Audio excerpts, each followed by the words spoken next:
Welcome to the Enigma Cinema, the scariest building in town and the prime location to bring your squeamish lady friends to on our world-famous Fridays of the Dead. We show zombie movies every Friday. Tonight's is Day of the Dead. The 2008 one, not the good one. My name's Al. Me? Yeah, I've got some choice words to say about this movie. It does start in like 10 minutes. I guess I don't have anything else going on. Why don't I tell you a little story first, though? My dad bought me a copy of this movie at Blockbuster when I was about 6 or 7. Unfortunately, I was really scared of the cover. I tossed it behind my TV in a jumble of cables by the outlet, and I left it there. I only look back there every once in a while to go like, whoa, spooky.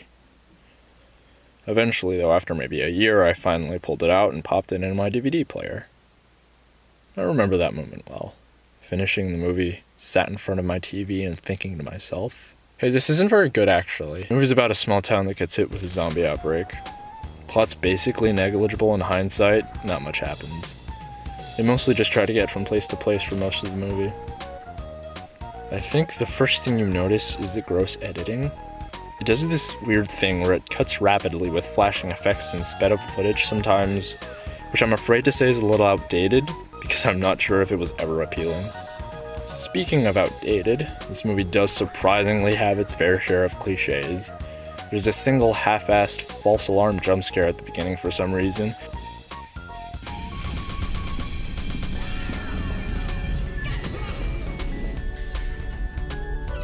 Yeah, token Nick Cannon over here, as black as can be. Look, I'm a doctor, okay? You know exactly. Man, ain't nobody trying to hear that CSI bullshit. This fucking guy. Shit, I actually kinda like his style. I forgot I'm 2000s trash too. And you've got cameraman over here who can't seem to hold the fucking camera steady ever. Oh, you can do it. God, for fuck's sake. If you feel like everything you look at is grimy and sweaty, it's probably the yellowy color grade. It sort of fits the whole infection theme, but it doesn't do the film any favors visually.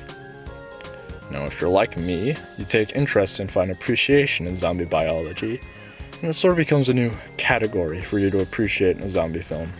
I have to say, the zombies in Day of the Dead are particularly interesting.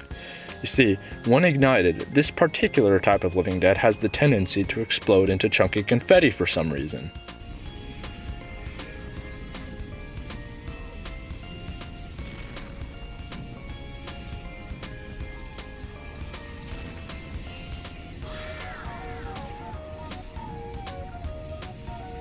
But actually, the strongest part of this movie, well, not really the strongest, but the least awful, is the deal with this guy, Bud. He's basically the best character, and not just because he really looks like German 985, though that helps a surprising amount. It's the egg. She's so hot. He's basically a docile zombie with compulsions of human activities from when he was alive, which is a reference to the original Day of the Dead, supposedly as a result of his bite wound being doused immediately in bleach. Who knew this wonderful substance had even more uses? Now, I can't not mention this line. At the introduction, Bud states, unpromptedly and for no apparent reason, I'm a vegetarian. I mean, it's accurate to the real-life thing, but that doesn't make it less off-putting. Offers some sort of joke about an hour in, excusing as to why he's not violent. I was quite confused, but it's a small bit of one scene that I appreciate. Looking for somewhere to hold up in, the group unloads their Humvee or whatever. Nick Cannon's character threatens Bud and messes with him a little. This is legitimately the most disturbing thing in the movie. Fucking rip my guts out, yank my eyeballs out of my skull, just don't fucking smile again, Jesus. It's only a couple seconds, but I think there's a little nuance here. At least more than the rest of the movie, which is like, laughable. Alright, we're gonna keep Bud with us. Why? He might be useful against them. And he follows orders, I like that. But if he tries anything... Headshot. Yeah, come on, Mr. Follows Orders. About face!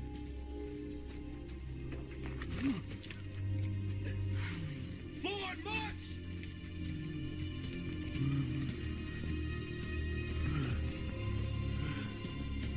There's the internal horror.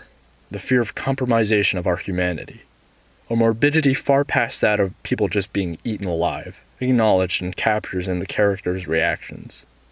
It's what makes horror movies worth watching and what's made zombie movies so appealing to me for so long.